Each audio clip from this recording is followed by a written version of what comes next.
welcome to this episode of the Public Nuisance Podcast, brought to you from Killen Studios, right here, where you can get all your content done, from photo shoots, videos, podcast studios, you name it, we've got it.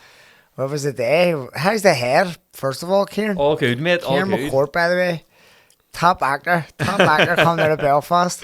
Thanks for having me, Shooter Sean. How's the hair? All good, mate. I am actually just made lack of sleep. To be honest, the last 3 nights, like averaging about 5 hours a night. Yeah. It was, you know, the mixture of just like, I think leading up to the premiere and the so cinema much release going and all, on, it was probably not a bit of like nervous energy and a bit of adrenaline excitement, that sort of thing, you know. So you probably know what it's like more than me, you know, leading up to a fight. Like, I don't know how you boys sleep. I know. I always sleep well. wonder. Actually, I sleep well on the way. Do you? I sleep very well. I think it helps me get to sleep because I always go for tactics in my head. Serious? I'm always just, and then next thing you know, you're just boom, dozing off. See, I always wonder how, like, especially the night before. Even the whole, I would probably, that's why I couldn't be a boxer. Like, I would probably not sleep for 10 weeks, you know, thinking, and then you're thinking about getting knocked out, what could happen. I know. That's lack of preparation. You have to think all them. Like, I think if you think of all them, like the what ifs, like what if this happens or what if that happens, that keeps you like it keeps you sharp, keeps you alert. It keeps you like, fuck, that can happen. Like, it's that Customato thing about nerves, you know. It can either burn the house down or it can fuel you. Like, yeah, that's class. Because you've done it, you boxed for a while. Like, remember? Well, I would have gone down training. And obviously, like your dad being a boxing coach. Yeah. You know, like most people, like the amount of time your dad spent on coaching, like other fighters, top fighters, people almost go like, but like, it would be like inevitable for you to go and join a box club and train your dad. Yeah. Mate, I never had the it was the dedication for me. Like, I, like most people in Belfast, like, started drinking at about 13, and just it was just a mixture of that. Like, love being out with my mates. Go down, like, I just couldn't stick out long enough to even get remotely fit. You know what I mean? I'd go down, I'd be watching you boys train on Holy Trinity, and it was just like, Jesus, these boys takes are a lot, like, it takes different level. And then sure, like the sacrifice you're making, you know, like acting is different types of sacrifice. You know, it's a lot of slow period, like, but you know, you could be unemployed for a few months, blah blah blah. Yeah. But like you boys, you know, you're probably missing holidays, family events, loads of stuff. Like, not being able to drink. We drink. actually had to cancel our holiday. We had a holiday booked for the 15th of September, and my fate was announced. No way. 2 weeks later, so we had to put it back to October, so we'll go on Monday. So still something to look forward to, but it's like, it's not a peak time. It won't be as busy and all. Maybe, I don't know, but these are sacrifices, but it's a short career boxing, isn't it? So you have to take the sacrifices you make. them, and then obviously, like acting, like is that just something you've always wanted to do from a young age, or did that just come upon you? Like, it was probably, I was about 15. So when I was growing up, I always loved movies and stuff, but I was about 15, 16 when I started taking it serious, and I didn't know how to get into it. I didn't know anyone that was doing it. The only person I actually knew was, I told Anto this the other day because I was talking to him, was Anto Boyle, and he at this point hadn't broke through. Like, he was only 2 years older than me, so he was maybe, say I was 16, he was 18, and he had done one short film which I'd seen, which was, it went into Belfast Film Festival or something, and I mailed him and I was like, mate, how do I get into acting? You're the only person I know did. And he, fair play, he was really helpful. He emailed me back and he was like, join the Rainbow Factory, it's in town, and blah blah blah. So I went and I joined that, then started taking it more serious, and then it was just a knock-on effect, mate. It was just, went over to Manchester to drama school, and then I went to Dublin for screen acting school, and just because a lot of people feel like you could just act. Oh, aye. Remember that movie, Conor McGregor and all of a sudden I was like, what's he doing? He couldn't act in Egypt. He's standing in a bed and I go, he's not even acting, he's just being himself. Mate, it's a weird thing. Probably the only two jobs that I can think of anyway, that people look at is comedy and acting, where they go, well, they're just walking and talking. I do that. I do that every day. I make people, you know, I make people laugh, or I get in an argument, so I could do an argument scene or whatever. And it's like, you put a camera in someone's face and they just melt. Do you know what I mean? You even see some of the most, you've probably seen, you know, some of the most confident people, maybe even yourself when you were, I don't know, when you started doing interviews for the first time, you're very confident. I've seen you and, you know, telling stories. Someone puts a camera in your face and you're like, like, there's people I've got on here who, like, they're confident in speaking. Like, say, for example, even like my mate Marty, he'd be on a gym, he speaks every day on camera, like talking, like, about the gym stuff and about coaching and all this carry on, and he's very confident speaking to an audience that way. But you put him in, he won't do his podcast. He's like, nah, like it is people just freeze up buckle under the pressure, and then you add on to that, you know, you've say 5 scenes to learn for the day, and you've 3 pages in each scene, and maybe you have to hit certain points throughout the scene. Maybe you might end up, you know, having to cry in the scene. You might end up having to get really angry, funny, emotions. Whatever it is. So it's mad because I see some kids and I'm like, how does he remember all that? No, like some kids, like say like a 5-year-old, and they say, hang on, how did they get that 5-year-old to do that? No, like, mate, I'm an actor and I even think that. How did that 5-year-old learn? Like, what's he doing in the house? My 5-year-old's nuts. Maybe last 4 he's fucking running around like a lunatic. Like, but I go, how did they do that? Like, and there's kids like young. A wee lad who was in that Stephen Graham show. That's right, adolescence. I was like, where did they come from? He was unbelievable. You do get some people like.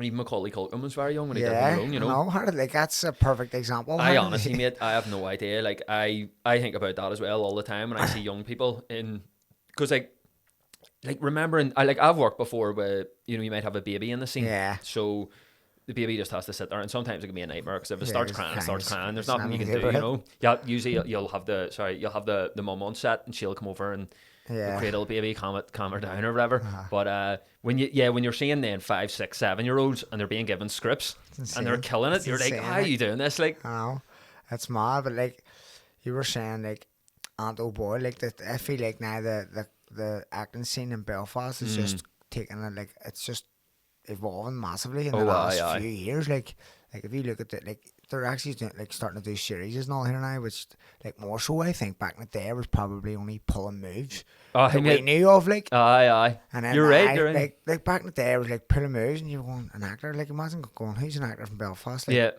15 years ago, you wouldn't have known. Yeah, like, 100%. You know what I mean? It was like, it's booming. It's you look at. I mean, I think there was something happened about 10, 15 years ago. There obviously been ones before. There been your like Liam Neeson's and Jimmy Nesbitt's and all but they were quite out on their own. And then about 10 years ago, 12 years ago maybe, you had like The Fall. I think that was a big turning point. Game of Thrones came over to film here.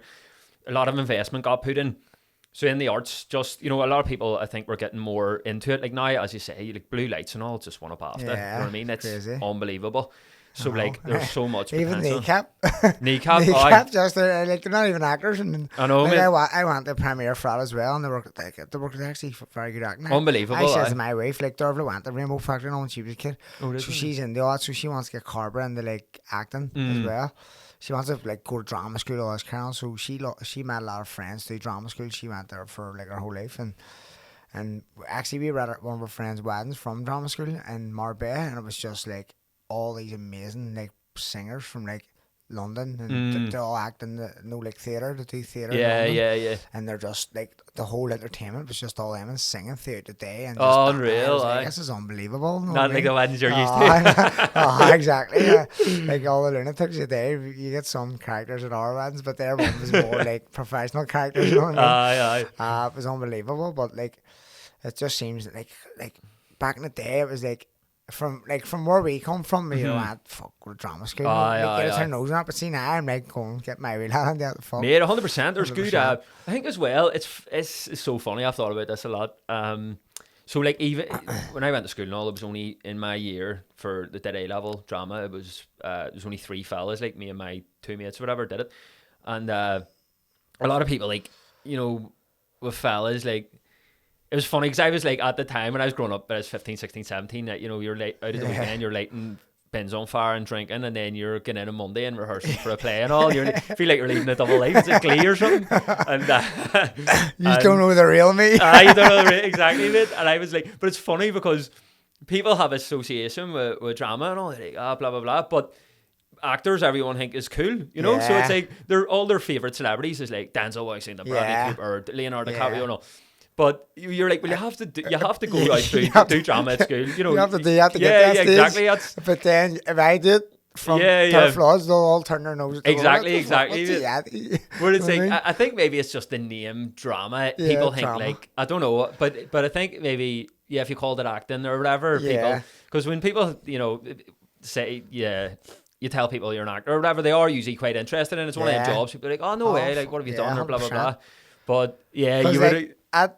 I seen that the boy doing the we were saying like going to St. Louise's. I And he seen was like that. probably one of the only like there was a couple of fellas at that stage. I think like we told and all went at that stage. Yeah, And yeah. there was like and I remember it was the first time St. Louise were having fellas, and I was like, what the fuck are they doing on the St. Louise? And I remember hearing about that at the time as well. And I was like, but then now people go at that time people were going probably going fuck's sake, what's he doing on the girls' Yeah, school? yeah. But they didn't know his ambition was to become an actor. Aye, who's laughing now? You see Anthony now. Now they all want a piece of him. They're all going here. Exactly. Aye. So it's like you're going fuck me. Like if someone was to do that, like you would go, what's this crack on this girls' school, but not knowing like the full. Big shout out to that praise guy, my sponsor, helping hundreds of people daily, when big prizes, charity work, you name it, they're doing it. Bang, bang, reach it. I mean, you need. I think now, like this generation coming through, will have people to look up to. Like, I think the likes of Anto, you know, who's young kids can look up to and be like, I want to be the next Anto Boyle. You know, like he's obviously absolutely killing it around the world. So people. I think people need that inspiration, a bit like boxing. You know, people had like your generation, yourself, and Mick, and all the rest, and now they can look up and go, "Well, it's achievable." Yeah, it's achievable. It's achievable. It's like fuck me. Like I see him every day. No, like yeah, 100%. That's mate, like you know, like the pro. Me and you were chatting about this last night, and it was like the amateurs seeing that goal. I always kind of called the golden era, like it was. With all you lot, and it was like unbelievable. But amateur boxing was so good back then. I absolutely loved it. I was arguably better than the pro. Yeah. Like we talk about this regularly, and I say like it was so hard to win an Irish Elite title back in the day. Like, it was so fucking hard. Like, see, it was harder to win an Irish Elite title than it was to win like a major European medal or something. Because, I made 100%. Like even at my weight, like you Eric Donovan, Davy Joe Joyce, or Davy Oliver Joyce, you had all these like senior champions that were like who were like world level. So just to fight 3 or 4 M's in a row just to win an Irish title and then to get out of the country was easy. And mate, 100%. You had Nevin and all, didn't you? John Nevin and all. It was just like and it primed John Nevin as well, like, so and you're getting pushed him all the way. It was definitely like I remember like when I was getting into the seniors, I was like, I'm fucking never going to beat these fellas because they're like full-time athletes, you know what I mean? And then like, he was like, right, we're going to train full-time. Like, we're going to train in the mornings at 7 before school. I was like 17. And then when I fought John Rambo, I was 18. And man, I ran him close.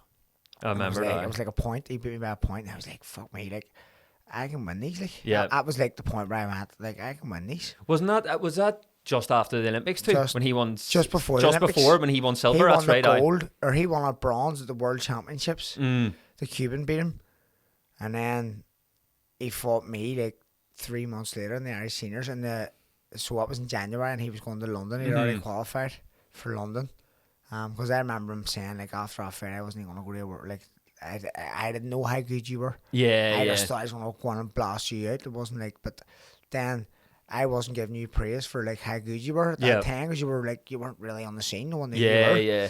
It's not until now where I was beating myself up going I'm not good enough to go to the Olympics. Like how Ciaran McCourt almost beat me. I know, but he didn't realise that you were just that good. But then now I go like I'll give him credit to you, like you were good, you were class. Oh mate, unbelievable. We sparred loads after that and all like and then but from there I was like I can fucking win these. Was he doing the Mullingar shuffle on was he? He did at the end. He wasn't doing it during the fight. He done it at the very end when the decision was called because it was so close and he was like he didn't like know if he won or not and it was like tense and then when it won he was like and then he done the wee shuffle and I was like mate, I love that era so much. Like I remember we were going to watch the Ulster seniors and stuff, Ulster senior finals, Andy Town Azure Centre and all. Packed out, mate. Packed their rafters. You would. It was just. It felt like a pro. Big time. Yeah, like the atmosphere in there, and unbelievable. You had great scraps in the card, like you had the Rook and Mick fight and all. Loads of wee like you me and Ran Limburg fight. That's right. It was like so much wee like rivalries, you know, like Ran Limburg used like to beat Dave everyone, Wells fighting Eamon O'Kane. That's right. Ran Limburg beat everybody. He beat Fratton, he beat everybody. The only person he didn't beat was Nevin. He beat Tom McCulloch. He beat everybody. He was so awkward. He was so small, but he was like just so awkward. But he was a good class. There was around that time, even like Dee and Conrad Cummings and all had a few great scraps and all. It was. Then when Tommy was at 81 kilo, like he was unbelievable. Him and Stephen Ward. That's right. And there was loads of gooey like. But I think around that time, a lot of the amateur scene was booming. You didn't have like pros. Yeah. Like, obviously there was John Duddy, there was Paul McCluskey. And there Brian was a few. McGee, and we had Brian McGee, Eamon McGee, and you had Martin Rogan maybe. But like Damien Kelly. Yeah. But it was me, like, few and far between, and there was a few years even between them. Like, yeah. And so there wasn't that much to look up to. And then obviously Frampton was a big turning point, wasn't he? Yeah. And when you lot, that generation turned over pro, and then the big nights started coming to Belfast, kids now I can look up and be like, oh, it's definitely achievable. 100%. You work hard, Because we never went. You might have went. I think I went to King's Hall maybe once. To King's Hall, it was like a big just empty warehouse was seats in it, and it was like, what was this class? But it wasn't like, it wasn't regular enough to be like, that'll happen. I went to the King's Hall one where Fury got dropped. Oh, yeah, that's right. That was like, that was early in his career. I think because D was making his debut that night. Jared Healy. I was at that. Yeah, that's right. I was at that. That was a good night. Like, that was a good night. Better still, that night, Mayweather fought Victor Ortiz as well. That's right. Remember the dirty I went home because I remember going home and going to bed and then waking back up to watch that. I was good. I was like, fuck me. They were class. They were class times. But they were the only big shows coming. So I know. 100%. I think like sorry, I know I got a bit off point there when I start. I always end up talking about boxing, but like when you have heroes to look up to, people now don't need to look the whole way back to like Liam Neeson, because that almost Liam Neeson's like Hollywood, isn't he? Yeah, now, that's it. So like it's almost unbelievable. You can't imagine. Yeah. Whereas people look at the likes of like Blue Lights, to look at the boys, look at all these people, and they're like, I can do that. Sure, he lived down the road from me, and I see him in the PD or see him in town drinking. And he still does. He still watching at Christmas time and stuff. He go in the PD or he go in the like local bar. 100%. I feel like Belfast is very good at that. Like even Frampton, Frampton's a superstar, but he still just goes on with daily life. He doesn't take himself away. Like I feel like Belfast's very small anyway, but I mean people still just go about their daily business. You know what I mean? Yeah, I think you need to make yourself accessible to like Ricky, Ricky Hatton, obviously. Yeah. Like he just put himself out there, so he was always around people. So then, because I lived in Manchester 3 years, I would have seen Ricky out, like, and you see him in bars, nightclubs, whatever, and he was just so. I used to be like, this is a guy I got up at 3 a.m. It was some of my earliest memories of boxing with Ricky Hatton. And then I would see him. I was even there the night. I don't know if you were there, but in the Davnies, you probably heard about it, where he got up and did karaoke. Oh, that's right. And I walked in. Yeah. I didn't know he was there. Sort of go, we were out in the smoking area, and I walked in, and I could hear karaoke going on, because they had a band on, right? Yeah. So I was like, fuck it. Because obviously karaoke is very different to live bands. So I was like, who is that? Who have they hired for tonight? They're awful. You know what I mean? And I walked around. It was Ricky Hatton doing Oasis. And I was like, what? I ran out to mates. I went, lads, I don't even have time to explain. Just follow me. You just won't believe me anyway. Yeah, you won't believe me anyway. And we ran in. There he was. I put up a Snapchat and all. Like, Ricky Hatton in the day. But I think like making yourself, if you put yourself out there, like the reason, like say Frampton I would say in the north would be just as famous and well known as Rory McIlroy. Yeah. But Rory couldn't walk down the street in Belfast because like 100%. He is not. Well, it's not. I'm not saying he's never here, but like he wouldn't be out and about, which is understandable. He's an absolute superstar. Whereas Frampton now, like everyone's seen him, everyone's got their photo with him, so they'll leave him alone. Yeah. I'm sick of seeing him. They see him and they're like, oh well, hi. They're like, all right, Carl. I used to when I lived in Wapping actually, which is like a place in East London. There would have been a few celebrities that lived there and stuff. I wasn't living in a fancy place. I was very flat though. I just getting that out there. Like I wasn't one of someone will burgle your house. That Carl has a couple of quid about him. He's an actor. He's loaded. When I heard them words could have been my friend, I was like, that sounds like I'm describing myself as a celebrity and stuff. No, I was living in this wee terrible like flat thing. But anyway, like on down, it was all these lovely apartments, and I would have seen like Graham Norton lived there. All right. Mate would have walked past him all the time. That was just normal. And he wouldn't really got bothered, because people would just like, they're used to seeing him, you know what I mean? So it was like a neighbour almost, people obviously say hello or whatever. So the first time I seen him, I was like, what? And then by the third time you're walking past him, it's just like, all right, you know what I mean? Like, so you need to make yourself. Not starstruck anymore. You need to make yourself. There's a fella I know from Manchester. He does a lot of media, Ringwalk Media. Jonathan, and he was doing he was doing a tour in LA or something, but he was going down Beverly Hills, and he just took a video of Al Pacino just down there down with his headphones No in. way. And then the guy who was doing the tour beat the horns like that, and he's like, this is his walk routine every morning. That's mad. But it's just, no one cares. Because he's they've all just, seen. that's Yeah, his yeah. road. He probably walks up and down every morning. Yeah, He's like, yeah. part of his tours, we know we're going to see him. That's 'Cause mad. that's his routine. That And he is a has wee weird thing earphones about- in, and he just waves and does standards on. I'm like, and your man ring walk. Jonathan had it on his phone, and he uploaded on a story. I was like, mate, that's unbelievable. That's unbelievable. Aye. And then he explained the story to me. I was like, fuck, that's class. You know, he's got like a 1-year-old kid. Al Pacino. That's mad. He's isn't like it? 84 or Yeah, what the fuck? So's De Niro as well. Yeah. Fucking young balls, huh? I'm going on. Fun fancy ad. I know, what the hell? How does that By like their 10th birthday, they'll be in That's their 90s. insane. You know what I mean? That's insane. A 1-year-old when you're 84. What the fuck? That's still do it, like. rolling the years back. Huh? If you can like, if you can explain like a character of like two top actors, like that's them. Like they're just stallions. No, like Oh, mate, aye. they're just, they have it. And Oh, like, aye. If you ever say to someone, like, just a wild guess, one actor in the world or two actors have a child under the age of 3, who would it be? You would say them two. Like, Yeah, you know what I mean? yeah, You go like, them two, yeah. They are. They're legends of the game. Yeah. Like, Do you have like? Do you ever have a favorite actor? Like, I get asked this a lot. So when I was younger, it was DiCaprio probably. I love De Niro as well. I love DiCaprio. I love Denzel. Yeah, Everyone loves yeah. Denzel, don't they? But as I've got older, I actually prefer Irish British actors, and I prefer Irish British TV as well. I think Yeah. it's more gritty, you know. Yeah. So Stephen Graham, Steve Graham's he's been class, my isn't he? goat the last Has like he? 5, 6, 7 He's years. Doing some amount of Mate, movies now, he's some of the just- shows. He's everywhere. He's just hang on. If he's, and do you know what? You know what's so good about act, like, see if someone's in it, you watch it. No Oh, matter aye, what, aye. you don't even need to know the story. If a certain actor's in something, you watch it, and he's one of them Oh, actors for me 100%. that if I see he's in, I go, we'll watch this. My mate Damo always says to me, he laughs how much any Stephen Graham thing coming out, I can't wait for it. And he's Yeah. like, you'd watch him just paint the fence out the back. I'm like, I would. See, I can watch Stephen Graham do everything because it's so real. Like, it's so Yeah. like, it's hard to even explain. I don't feel like I'm watching acting at all. I think that's the best acting when you forget you're watching Yeah, acting. You know, it's like 100%. so realistic, and you feel whatever they're going through, whether it's anger, sadness, Yeah. whatever. Even if they're pissing you off, they're Yeah, doing they're the doing what they're meant doing a to do. good job. They're Aye, doing aye. that. Did you ever see like when a character like you go, fuck, I hate that character, and I go, Aye. he's actually doing what he's meant to do in his class, because that show, the one in Liverpool about all the drugs, The and all City that is shit, Ours. The City is Ours. Brilliant. The guy Jamie. Aye, He's aye. doing my head. I But know, mate. I was going, but he's obviously doing what he's meant to do. He's playing a brilliant, great isn't he? role. He's playing a great role here, Yeah. and it's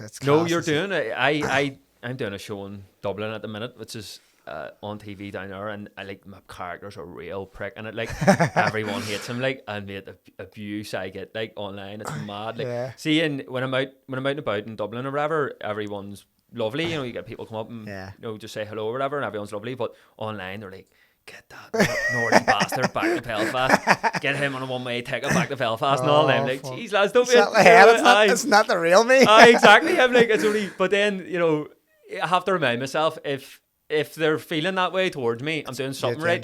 Because you're doing what Because you'd rather that than them not feel anything towards you. It's better Yeah. whether it's hatred or anger or whatever. It's like, you know what, fair enough. Get the reaction of some sort. Oh, Anyway. 100%. What about that movie Unholylands? Obviously, we went to the premiere last night for it. It was class. By the way, I really Thank you, enjoyed mate. it. And thanks for having me down. But here, what did that come about? With the party just like Yeah, approach you to mate. just do this together? What way did that come about? So like? 3.5 years ago, I got a DM from Paddy on social media, and he had basically seen a short film I'd done a few years before, and he really liked it. He followed me or whatever, and he was like, mate, this is random, but I'm writing a feature film at the minute, and there's a character I'm writing, and I'm kind of basing it around you. I would love you to play it. So I was like, what's it about and all? And he was like, right, I'll give you a ring. So we ended up on the phone for about 2 hours that night, and he talked me through it. He was like, it's this comedy about the Holy Lands. And as soon as he said Yeah. that, I went, surely, like, I was like, Yeah. there needs to be a film about the Holy Lands. How's no one thought of this before? It was like Yeah. alarm bells in my head. I was like, you're cracking a market here, especially like Dairy Girls, which just happened. When you think about it, like, see, when you're listening now, when you think about it, the amount of thousands of people who Oh. went through university every Yep. year have Yep. experienced that, every and year. they're all going to relate to that movie. Yep, in some 100%. shape or form, That's what it is. It's like you've either lived in you're either going to live in the Holy Lands one day, maybe you're 15, 16, whatever. You've lived in the Holy Lands, or you live in the Holy Lands currently, or if you haven't any of them three, you've partied in the Holy Lands. You've been there. Do you know what I mean? You've been there, like, so for better or worse. Do you know what I mean? So we were like, there's definitely a market here, you know, and Dairy Girls at this point had, you know, just came out and stuff, and everyone loved that humour, the humour in the north of Ireland and stuff, and we were like, this is perfect. So anyway, he started writing it. I was coming up with different ideas and stuff, and we were kind of pitching together, and then we shot it that summer. So 2022, 3 years ago. So unbelievable to shoot, by the way, mate. It was, you know what I mean? You were playing a character who, you know, it's probably closest. I've played like bad guys before. I've played, you know, all different things that are hopefully fun. Yeah, to yourself, maybe. Yeah, exactly. But this is probably the closest I've ever played to myself, because you're just playing a bit of a wingnut, you know what I mean, who loves partying and drinking. And everyone's done that, you know what I mean? Everyone's associated with just going out during that time in their life and just getting steaming and making bad choices, whatever. So yeah, I was like, when we were shooting it, we had absolute class crack. Like you would have had, you know, luckily we shot it over summer, so there wasn't too many students about. There was you would have got some who come up and kind of, you know, they were just excited there was a film being made. But the one of the days, actually, I haven't told this story before, but one of the days we were filming, so Paddy had scoped out a load of houses down there. He was like, went to all these different viewings. He was like, and he found this one house. He was like, this is the house for the movie. It's perfect. The size, the setting, everything. But the issue is, all the other houses he had the option of, he would just have free, basically. As in, like, no one going to be living in it. This house, there was 4 of them. 2 of them had went home, but 2 of them are staying up in Belfast. So he was like, lads, and they were like, well, we need to live here. So we were like, look, we're never really in the house, you know, blah, blah, blah. So luckily, so throughout the whole like 5 weeks we were filming, they were hardly ever there. One time we came down for filming, Sean, there was a full day of filming ahead, and mate, there was a mad party happening on the gaff. The floor was completely flooded. Like, there was big boombox and all. Is this wee fella Raffo? Shout out Raffo, right? Shout out Raffo. Absolute legend. And then he walked out, and he just had a big massive boombox on. We were like, lad, we're supposed to be filming here. Like, what are you doing? He was like, oh, sorry boys, fucked here. Like, we were like, oh, lad, well, can you get everyone out? And he's like, oh. He just assembled all the troops, and he walked out of the gaff with them. And then we went in, and all the people behind the scenes, they had to quickly like fix up the gaff. But that gaff was so bad that the first day we were shooting, lad, I mean, you like, in this gaff, they were real big party house. They were like the real life people, you've seen the film, obviously. They were like the real life people, and they would have an open door policy, basically. Mate, I'd see videos of like big DJs, you know, from Thompson's and all, arriving back there and doing an after party, and it'd be like a boiler room set. There wasn't anywhere to move, and these boys were constantly having parties. When we went down to film for the first day, they were getting the house all ready, and they would bring down, what happens is like Derville would know us and all, but like props and stuff you'd bring down, and you'd make the place look realistic. And they actually had to make it, they had to pick up stuff in the ground, you know, because it looked unrealistic. They had domino boxes lying open, half-eaten Chinese in the bedroom, no bed sheets on the thing. And it was like, this place, lads, how are you living here? Like, it's insane, isn't it? Like, fuck, I've been there for you, like myself, and I'm like, one of the main reasons I couldn't live like a student, like Marty and all, was I went over to Liverpool to Marty and all, and Floyd, and like some of the boys, like they live, like, so one of his was big, Ciaran Kennedy, they lived in the gaff before, and I went in it, and I mean, they had a party on St. Paddy's Day one year I went over. Holy fuck, this place was terraced. The fridge was tippled upside down of about, I would say, there was at least 40 items out of date. Just all the, I was like, holy fuck, there was bottles smashed everywhere. You literally, it would be easier to just put a lighter to it and smoke a whole house, mate, 100%. Then it would be to clean this place. Marty O'Hara actually speared me in the kitchen, and I fucking, like, there was glass in the ground around my arm. Fuck, I nearly lost my arm. No. I got home and, like, I had a fucking big, massive douche. My arm, it's a big scar, and I was like, it's only a wee small scar, and well, as you explain that to Mickey Hawkins. I fucking went down to like Mayo for training camps through it. Wouldn't stop bleeding, so I just wrapped them like bandages, but it was deep, very deep. Oh, mate. I was down sparring in Mayo, and my arm was aching, and then I went in and seen a physio, and she was like, that's infected, you need to get to the hospital. So she sent me home from Mayo. I had to fly home from Mayo, went into the hospital. my arm was swole up from here, my wrist, the whole way up to here. And they were like, you need to stay in here and go on a drip. I was like, I'm not staying in here, it's giving me an antibiotic. It's like, no, if this travels round any closer to your heart, we'll need to amputate your arm. Oh, I was like, fuck off, I'm a boxer, I need to keep this on. I'm a boxer. In the Special Olympics, one arm boxing. And did you still have your job, man? I still had the job, but it was alright. Fuck's sake. And then they were like, here, okay, what happened? Then I was explaining what happened like 3 weeks ago. She was like, 3 weeks, you haven't got this into. Obviously too late to stitch, so they just give me a strong antibiotic, and then I wouldn't stay in the hospital, and says if this travels any further around your arm, you need to get in here ASAP. Jeez. But lucky enough, I still got 2 God, arms. So that could have been a tragic tale. That fuck me, from the Unholylands, the fucking the meter, and but the house was absolutely like. See, when I went in, Marty was going to do a lecture. So he left me with all these randomers. And he's like, they're alright. I went in, lad, there's this fella, big Groid, big shirt of the Groid as well, from Derry. He's the maddest person I've ever met. I walked in, lad, and he's wearing a pair of Copa Mondial football boots, scraped about the floor. The house was dead at this stage. He was just running about the wooden floor, scratching everywhere. I was like, I was stone cold sober at this stage. I was at just arrived in Liverpool. I was like, what's going on here? What's happening, boys? There was only 4 of them sitting there. And then he went, so I went and got a couple of bodybusters to join him. Had a few drinks. See, by the time Marty got back from his lecture, the house was packed to the rafters. At least 100 people in it. And then, like you say, you could not swing a fucking rat. You couldn't swing a rat in this place.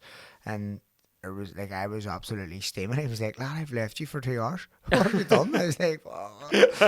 He just had to get on with it. Like, it was so they are, mate. It's mad. See, when you look back and you think about them things, you're like, you couldn't think of anything worse than being in that type of. Do you even see now when you're in, you go to like a club or something and it's just, you can't move in there and you're like, oh, this is the worst. But like in them student parties, it's like you have a low ceiling type thing, or some of the parties I would have went to in Manchester, mate, were desperate. Like it was proper. Like they would have like basement parties over there quite a lot. Yeah. Whatever way some of the layouts were in Fallowfield, which is like a student area. Some of the gaffs had like basements, and the roof, I mean, it was like just there above your head. It was just sweaty. It was just disgusting. You were like, get me out of here. Like even then you were thinking that. Yeah. Well, you probably weren't. Like that's a lie. I can't wait to go up there. You're absolutely loving it. But thinking back, you're like, oh, it's brutal. Like, but like even my gaff I lived in, like. My ma will hate this if she's watching, but like it was stinking, mate. It was only thing I was ever worried about. I am terrified of mice and rats. Terrified of them. See, I'm cats. Oh, you can't. I don't like cats. I don't like cats either. See cats the way they move and all. I trust them. Slow, and then the way they're back. Something about them. You're afraid they're just gonna scrap you or something. But like mice and rats are just terrify me, mate. Like I think it's because my ma was really afraid of them growing up. Yeah. So like. See, even if my ma sees a photo of a mouse or a rat on a thing, she screams, "Get that away from me, Ciaran, get that away from me." So I think it was instilled in me when I was younger, and I always was afraid of that. And luckily we never had them in my third year house, but made like we would have had black bin bags, and we, for whatever reason, we lived above this bakery and we didn't have bins. Don't know why. Like the bakery took all the bins, I think. So we would just we would have had to walk around to the Lidl and basically leave them all there. But you're not going to be doing that like every 2 days, are you? Yeah. So it'd be 6 black bin bags built up, lad, and the flies and all would be in all. And I'm like, oh my God. Like my ma went over and visited all my sisters at uni multiple times and never visited me. And she said, like, I love you every bit as much as him, Ciaran, but like, I know, it was like, it would ruin my day. Like if I walked in there, do you know what I mean? It would genuinely upset me. The state of the place. I was like, oh, it's for the best. You don't like. Yeah, that's like I said. I was one of the main reasons I just couldn't live like a student. See, like Marty was fucking like scraping by at times. I was like, I couldn't live like that. Oh, I just could not live like that. And so, like, you're dependent as well on, especially when you move away. Like you're made so skint, like skint like you wouldn't believe. A lot of people say you're skint, but student loans just go on the rip.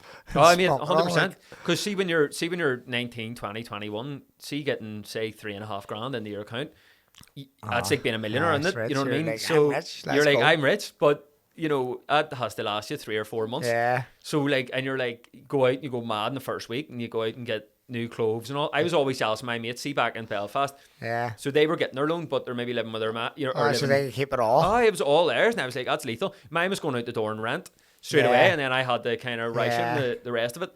100%. It was just like, oh fuck, see, I couldn't live like that. Oh, I mean, it's character building in a way, because it taught you to like I think a lot of people think when they move away, look, everyone's different. Some people, might get, might be able to get more help, or they might have had savings built up before they went, or they might get a job at uni. A lot of people, I didn't. I did. I got a job in Old Trafford for a while. It was a nightmare. Like, it was, oh man, first shift I got put on. It was do you ever? I'm sure you Sports City. Yeah, you go to a football game and at half time you go out to you get the beers and all. Oh, yeah. And there's like a thing called like a hawking system where like, so you're either behind the till serving like the hot dogs and all, right, or you're standing on your own with a load of beers. Oh yeah, like there, right, like a tray almost, like a lad. First shift I got put on at Old Trafford, lad. It was a derby. It was United City, and they were like, "You're doing the hawking system." And I was, "Oh, what's that?" And they were like, "You're just standing there selling beers, and you don't have a cash till. So we're going to give you a float with money. Yeah. When people are coming up and buying beers with cash, you give them out the change." So I was like, right. My quick maths isn't great either, right? So I'm like, right. So before the match was all right. And then, it still wasn't all right. It was getting tough. I was sweating a bit and all. Lads, see half time, swear to God, like, all these fans, hundreds, like, poured out, and they seen me standing there already looking a bit confused, and then they were swarming me. It was like, "All right, mate, I gave you fucking £2 and I was like, "Lads, chill out. No, wait there. Here, how much was that change? How much did you give me? Or, you know what I mean? It was £3.50. See by the end, lad. Mate, I'll be fucking, I ordered before him. And hear me, fuck, I just take him. As United brings in fucking hundreds of millions a year, I was like, this is too stressful for me. Just take it. I quit. Free beers all right. I was like, and the annoying thing about working there was, you weren't making much money, lad. You were, I think I was getting like I was getting about 45 quid a shift, and then we were getting pints after, and you weren't breaking even. You weren't breaking even that. You go out and spend 60 quid after, and you've made 45 quid, and because you had such a stressful shift, you were always like, let's go for pints. Go for a beer. And it was like, so many of that was the other thing that was annoying. So when you're in that wee bit, so we'd say you're behind a till, but I have to have all the screens up so you can watch a match. Yeah. But you don't realise is live TV is actually about 5 seconds behind. So yeah, it's not automatic, it's not automatic, yeah. So I'd be watching Rooney run up a pitch and passing the Di Maria, whatever, and then I'd hear all the cheering, or I'd hear, I'd be like, yeah. So it goes by it, or you'd hear, oh. So I know he's about to miss in. So the experience of him watching the team. You can't even go out and like you always wanted, I don't think they really like you kind of going out in your uniform and standing there and watching. So it wasn't good. Like, you think it's going to be class working there, and you're like, nah, the reality's different. Like, so it's like people say, don't meet your idols. That's almost like you're going to. Exactly. Yeah, because it would have been a dream of mine growing up, working Old Trafford, and then you get there and you're 40 fellas shouting for a pony. 45 quid, and you're spending 60. I thought I was going to be chilling with Rooney here, like. Exactly it. Fuck that. Oh, fucking brilliant. But so, like, what's the ambitions now? And obviously we'll go back to the acting thing, like, because we were saying like I just feel like Belfast is booming now with the acting, and there's so much opportunities. I feel now, like we were just talking yesterday about like all the comedians getting on Blue Lace, like things on it. Dion Doherty got a part, but the only person near enough didn't get a part is Shane Todd, who really wants to be on. Really? Yeah. So I have to give him a bit of stick for it. And but like all the opportunities are like they're there. Like Blue Lights is absolutely class, and it's doing massive things, So like I know there's another series of that. The shoot of commissioned one more, series 4. So fingers crossed, I'll get into that. I'll be auditioning for that. I don't know when they're shooting. I think it's next year. But I have a few things lined up of a show coming out on BBC, which I can't really say much about it. It should be being announced soon. But it's very different to Unholylands. I'm playing a Scouser in it, so it's very different. My character is, you'll see when it's announced, but like it couldn't be any more different. See, the Scouser, do you have to go and do like lessons on like, or do you do it yourself? Like it depends on the accent. Like sometimes you will hire a vocal coach or an accent coach or whatever, but some accents come to me quite naturally. Liverpool is one of them, like American I can slip into easy as well. A lot of English accents I can do easy. Liverpool, I think, because the Irish Scouse connection. I can do like I wouldn't say I can do a Scouse accent, but it will come to me a lot more naturally. But one accent I cannot do for is Derry. I can't do it. Derry. I don't understand how to do it. I just can't understand how they even talk.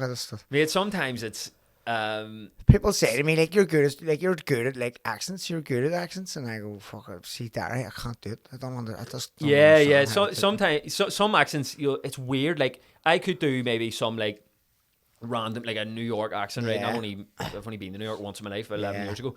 But like I can't really do a Manchester accent, and I lived there for 3 years. You know what I mean? But yet I can do Liverpool accent, and I never lived there. It's like weird. Like sometimes you'll use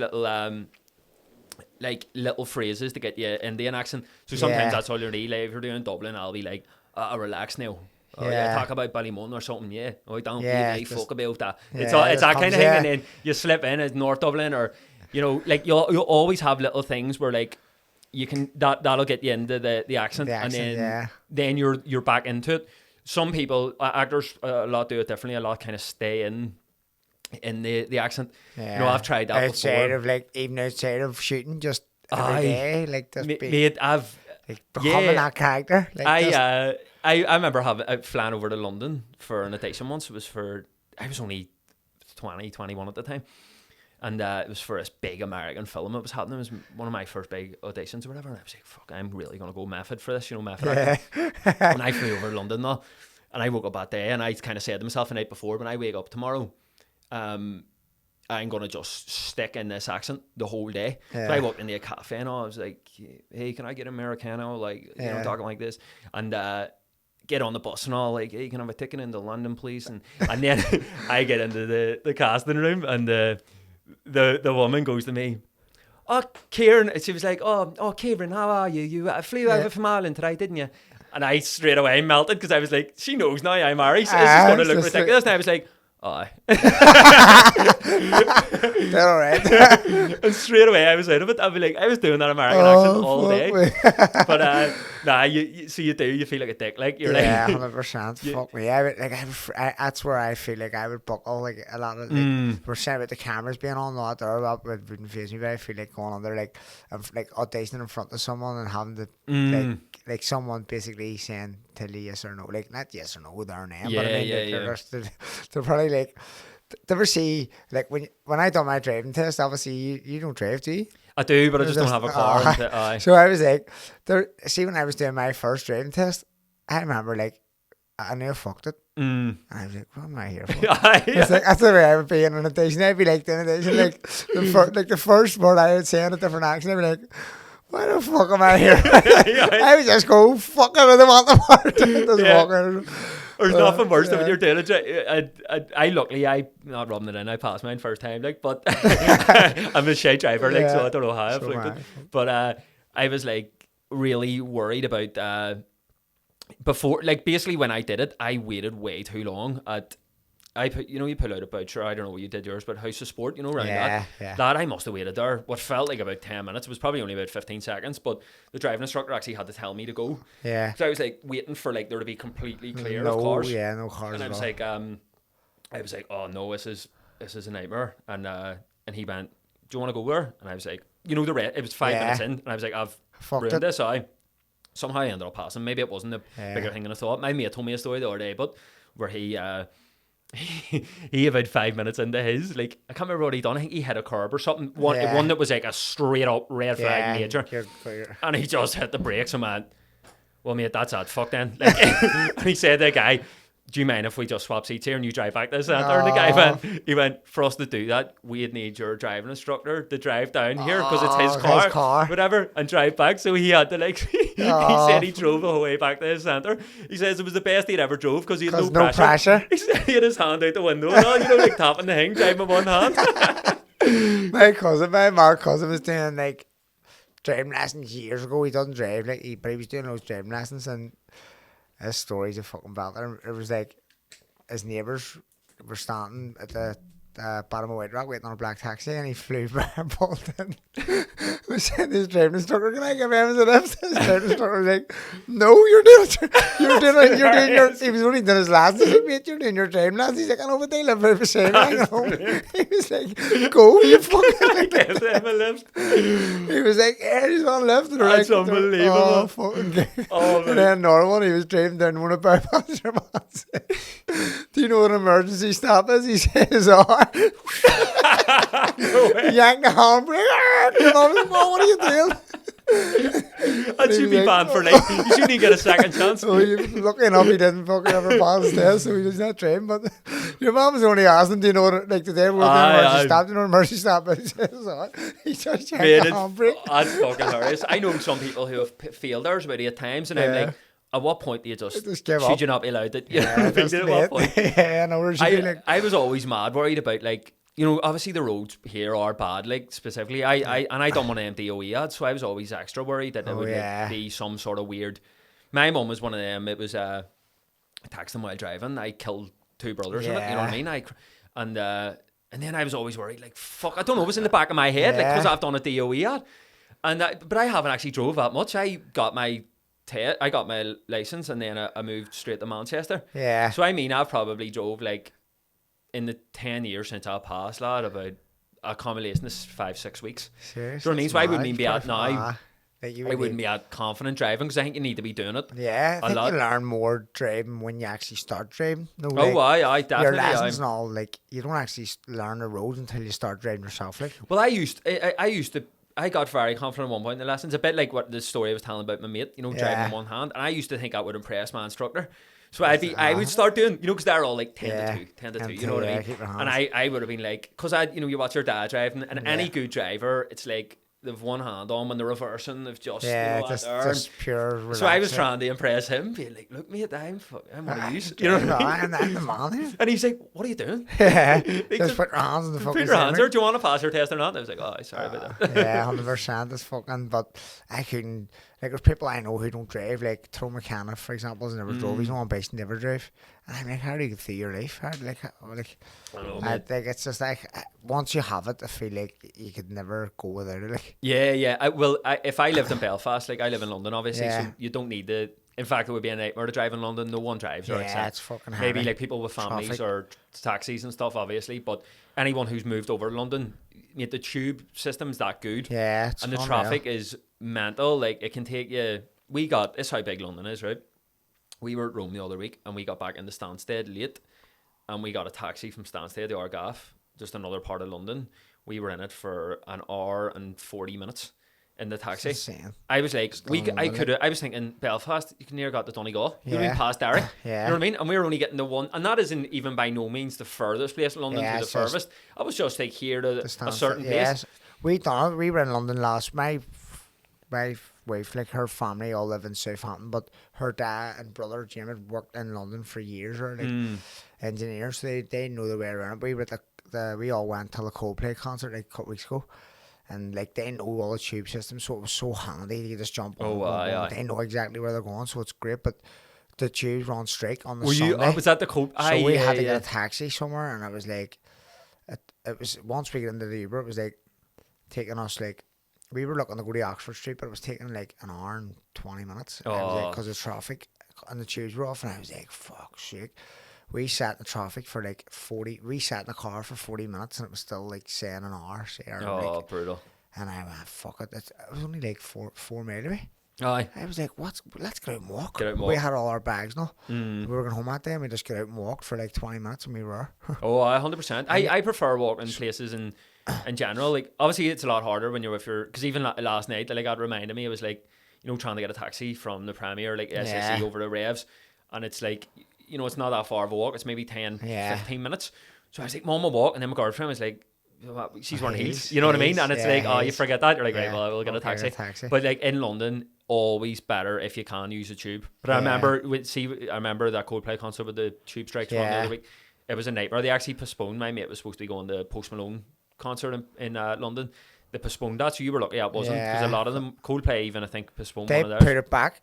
What they done was they went back 2 days, so they were like, look, sorry, but luckily enough we had our flights booked anyway for the Saturday, so we were meant to actually, our flight was meant to be, or the concert was due to be on the Sunday, but they just put it back till the Saturday, which suited us because we flew on a Saturday morning anyway. Oh, so happy days, it worked out well for us, like, but I'm sure a lot of people were fucking stung, like. Oh, mate, yeah, once you book, see, like, hotel prices and all, it's like when a fight falls through. I don't know if you've ever had one fall through, but see if you've, people coming over to visit, you know. Like, I know, you're like, fuck me, they're you coming feel over. off even if it wasn't your fault, you know what I mean? I know, that's it. It's like, it's out of your control, but at the same time, like, fuck sake, they just paid for flights and hotels and fucking everything's been cancelled. So people always be on me like, when's the next fight? Am I okay to book this? And I'm like, just relax and wait. Because you don't trust it. See, boxing, I don't trust, like, so much fights that fell through. I'm like, but you told us it's... Have you ever had one fall through? Just with COVID, just due to COVID. I was in Dubai. Did you Dubai? I was going to say Dubai. I went to Dubai, and once I got there, like the day before the weigh-in, I was been in the red zone and just had to fly home. And then it was put off again. I was meant to fight in Wakefield and it was put off again. Then I ended up fighting in Bolton like 3 weeks later. Oh, it's a fucking headache. Like, because for boxing you're making weight, so you have to maintain that weight for weeks. It was a fucking nightmare. So remember that run Kakatsi had where everything was just falling through. I think he was supposed to be on that Fury white card one day and that fell through. And loads fell through for him. He actually went through. See, like, people don't speak about that enough. Like because like that's career ending for a lot of people. Like, like, fuck this. This is putting my head away. I don't want to do this no more. Oh, mate, and then you're not getting paid. People forget that. No, it's like you're getting it tight as it is, and then all that on top of it, plus the pressure of like finance pressure as well as like, when am I going to fight again? And it's like psychologically, it's just like. I suppose as well, see if you've built yourself up and primed your body for say it's 30th of October, and then you're told all of a sudden it's 17th of April, and you're like, I'm more or less burning out here. Like, I've primed myself, and now you're telling me I have to, especially if it's like, maybe if it's just like the week after, fine, you know what I mean, just keep taking over. But 3 weeks after, 5 weeks after, and you're like, what do I do? Just prolonged camp. It happened to me. That's what happened to me with against Gavin Gwynn, to be fair. Like, that was like a 4-month camp, and I was just like, I burnt out. I was making lightweight for the first time. Oh, wow. So I was just like, this is fucking ruining me. Like, and I remember just being in a really, like, just bad pace with boxing for the first time ever in my life. I was just like, I don't want to box no more. This is shit. And I just had a son, and then who I very rarely spent any time with because of like, and then I opened the gym. I was like, I could just go and like, I just want to have a gym. Like, boxing with balls. Steady and then I remember going like, I've already trained this far. The fight was put off 3 times, and then advance did happen. But it was like, I've already trained this much, may as well as fight. But it was nowhere near like ready. Oh wow! Spawn because of COVID. That was just shit. I think I don't think it helped you not having fans or no. I know. It's like, it's a big part of it. The atmosphere is a big part of boxing, like, isn't it? But you must look at, I'm sure you do, at Kakatsi and be like, that is such an inspirational, like, yeah, of course, like, because you're going through a similar thing with the Barbosa thing and after and becoming that banana skin kind of person. Now you're starting to obviously be able to work your way back up, but Kakatsi, like, I remember thinking when I kept seeing them fall through, I was writing in going, lads, how the fuck do you keep doing it? I know. At what point do you walk away? Do you know what I mean? Yeah, and go, this isn't, luck's not my side here. Yeah. And then all it takes is one day, like, you know what I mean? Break in your way, like, and it's good because, like, they almost try to use Kakatsi for Joe Cardenas, you know, like, just use him, and they're not realising how good he was, and he went in and biced him up, and then they're like, whoa. And then they have to give him another fake contract, and then he fights Warrington, he beats him up, and then it's Lee Wood, and I was like, fuck me. Yeah, 100%. That's what he was definitely just. Because they've done it with James Tennyson. Matchroom done it with James Tennyson. They brought him in to lose to Martin Ward. Yeah, battered Martin Ward. That's right. Like, okay, we'll give him another fight. Try to use him again. He won again, and then he just kept winning. Yeah, until he fought Tabin Farmer.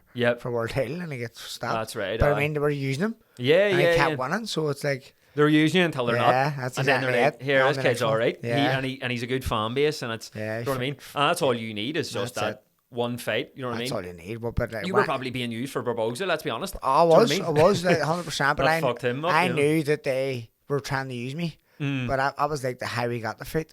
My manager at the time, Leading, was just messaging, going, I've got this kid, he's ranked number 6 with WBO. What about him? They only gave me 3 weeks notice, but he told me, look, I'm trying to get this fight, make it. And they were like, let's do it. This is just like a taking over fight. So they were taking me like fucking a takeover fight, but I knew in my head, I was like, I'm going to beat him. And I remember I was like 5-1 the bookies, or 6-1 or something. And I says to a few of my mates, I was like, lads, I don't ask you ever to back me, like, but back me. You'll never get me at 6-1 again. Like, they all lost money. Yeah, I know. I was gonna say. My mate actually had fucking Ryan Garcia and me in a double. It was 55-1. And fucking Ryan Garcia won, I got paid. Do you know what's so funny? As you were telling that story, I watched the fight, obviously, I know what happened. I was sitting going, fuck, I wish I had a back him. You know, I wish I had a put money on him. And then I was like, wait, he got robbed anyway. I know. So my mate was like, fuck shit, guy, fuck him. I had that in a double, I had 200 quid on you and Ryan Garcia. And I was like, fuck's sake, Henry, how do you think I fucking feel like I could be fucking, I'd be getting big fucking multi fucking. You're $2,000 down, I'm about $1 million down. I know, you're kind going to fucking world title fights and. But what? Because were you chief main support? No, I co-main event. Class. It was pay-per-view, big card, massive, like. But I was like, it was a good experience. But like, I was like Mike Tyson all sitting ringside. People like would be like, "Fuck we," but I wasn't like. I remember just going like, "He's constantly here to watch me." Like, and I just had a good attitude about it. And I just the whole week, I just knew I'm gonna beat him. Like, and when I was standing beside him, I was like torn over him. I was like, I'm gonna beat him. Like, I know I have this. I'm gonna beat him. It was mad. I couldn't believe it. And then obviously like all that stuff, it was a big circus. Like the whole fight week was just like drama, and it was funny because fucking Ryan Garcia. Being around that, I was the fight camp. He was losing his mind, wasn't it? That's what people were going like. He's losing the plot here, and he was singing and all in the press conference. I was like, this cunt's nuts. And I genuinely thought that and he was going to beat him up. And he just completely fucking. Devin Haney tweet about you though, because I was meant to fight that Haney as well, and no way. In October, matchroom message about me fighting him in October on the Bitterbeef card, the very first one, the Bitterbeef in Beeville, and Surrey, and I was like, fucking right, let's do it. And then he didn't want, he just says no, I'm not fighting, and I'm not fighting on that card at all. And then he ended up tweeting me saying I'll promote you. And then my promoter and I was over in Vegas, and he was like, let's do something with Ciaran McCourt. He done a video with him saying, let's do something with Ciaran McCourt. He's like, let's do it. We'll come to America, we can do this, we can share a card or something. We can, like co-promote together. That'd be unbelievable. That'd be class. Like, it'd be a good experience to get that. I mean, here, try to keep on top of that. Because he's massive. I couldn't believe when I seen that when he tweeted already, it popped up, and I had to click on to see if it was real. People were like, my Twitter was, I getting all these fucking notifications on Twitter. I was like, what's going on here? I clicked on, but I didn't see it. I just seen loads of people going on, like all the replies. I was like, what are they replying to? And I clicked in and seen it, and then it should come up, and I was like, fuck me. Oh, man. He quoted my tweet saying, I'll promote you. I was like, fuck, that's what. It's mad seeing, like, when you see them big names tweet, like, I remember even seeing a tweet of Shakur Stevenson tweeting about Gary Cully. Yeah, that's right. And all now is like, that's mad, isn't it? You know what I mean? I know. About them, like, sparring in a hotel lobby or something, like, messing about. Russia. Like one of my tournaments in Russia, but I know you don't realise, like, but everyone knows everyone. Like, in boxing, like, any decent name, you sort of you have to know who they are, like, you know what I mean? Like, obviously we know who they are because of the profile they have, but surely they be looking around, like, and then when I think back, I remember going, how does he even know who I am? But then I was on the same card as him, so like. Were the Americans, but when you were coming up that era we were talking about, because I always remember it being the Cubans and the Russians were unbelievable, like obviously they always are kind of, aren't they? But like, was the American team as good back then? Nah, they all turned pro young, you see. They all go pro. Billy Walsh obviously came in there and changed the whole system, but do you know who I seen Rory Dalton fight? Do you remember Rossi Warren? Rossi Warren, he destroyed Rory Beer by like fucking, because I remember Rory got that fight, but Rory, I think there was a few of them for him, like it was like a round robin tournament, I think, and but he, like, Rossi Warren was lethal. He was the pinnacle of like boxing. Unbelievable, like, winning world titles, like world amateur titles. He was like probably the only American at that time doing anything like that in the amateurs. It was class. It's still to this day like the best I'd ever watched in real life. Yeah. Because I went down with my dad and Rory to it. I think maybe D and Potty or whatever. But I remember just watching him being like, his hand speed and all was unbelievable. So it was just like watching, like, I don't know. It was like, you know, he had the low hands. He was just so slick, and I just wasn't used to seeing it. And I was like, this guy's so something. And Rory was so good. Rory was unbelievable at that time. Like at that stage of his career, everyone was afraid of Rory. Aye. And I was like, fuck me, I can't rush. Warren must be accurate. Rory, to be fair as well, game as a badger, took that last minute. Big you know what time. I mean? That bike came up and was like, Rossi Warren. He's like, fuck it, you know what I mean? Why not? Fucking the Rook, the shit out to the Rook, another thing. I had to get him on. Some of the stories I have are Rook lad, like you know, with my dad obviously like coaching all them, him and D and 40 and all, like there was one of them, they were setting up a ring down in St. John's, and my dad was asking him to give him a hand, you know, setting up a ring, and he goes, set up a ring, Frankie, fuck's sake, I can't even make toast. That's believable too, isn't it? That's believable. Fucking my dad told me another story that apparently they were chatting about someone, whatever, and my dad was like, oh, this fella, he's stupid as fuck, like. And Rory was only about 14 at the time, God love me, man. Frankie, like, would he be stupider than me? My dad went, never fucking say that about yourself. Listen, Rory, you're not fucking stupid. You know what I mean? You're a smart kid, no? He's like, oh, yeah, he fucking is smart too. He has his head screwed on. Like, yeah, he's fucking... Here he's fucking his head screwed on. He's got his head screwed on. Mr. Capone. Aye, Mr. Capone. He's probably one of the most loved men in Belfast, isn't he? He's one of them people that no one has anything bad to say about. He's just, know what I mean? Everyone just has time for the rig. See, when I see him like walking about town and all, and he's just a long coat on, the cigar and all, and he just doesn't give a fuck. He does not give two what a guy. Like, I'm gonna get him on the podcast. You need to get him on because he says stories that man has, like, it's class. I love it. He's a legend. Obviously I spent a lot of time like traveling, we were going to America, boxing, and some of the stories we have are fucking class, but be better coming from him, know what I mean? As a guest, be class. He's one of them people, like, I actually think me and you might have been saying this last night about, like, you know, some people who are haters, but when you meet them, they're sound as fuck. You know, I've like mates who, obviously I've always known Rory, but like they only know him as the Rook Dalton on Instagram, whoever you want, and then they meet him and he's like, alright, no, and just very calm and just, you know what I mean? Everyone's like, what a fucking gent. He's so sound. Like, it's not what he comes across as. Aye. You take him back a wee bit. So, what's the crack with the movie? And where can people watch that? Is that going to be like, how long is that going to be in cinemas? It's going to be in cinemas now the next few weeks. It depends on all the different locations, but it's going to be out all over Ireland. It's Liverpool have actually just added an extra cinema, so it's in the two Odeons in Liverpool. It's in Glasgow as well, and then up and down the country, all over Ireland. So I think people should go along and see it. It's good, you know. Unholylands, get on the cinema match, especially if you've been through the system of like becoming a student, and you know you'll be related. You can relate to it 100%. Like, even though I was never a student, I've obviously been, like we've just spoke about.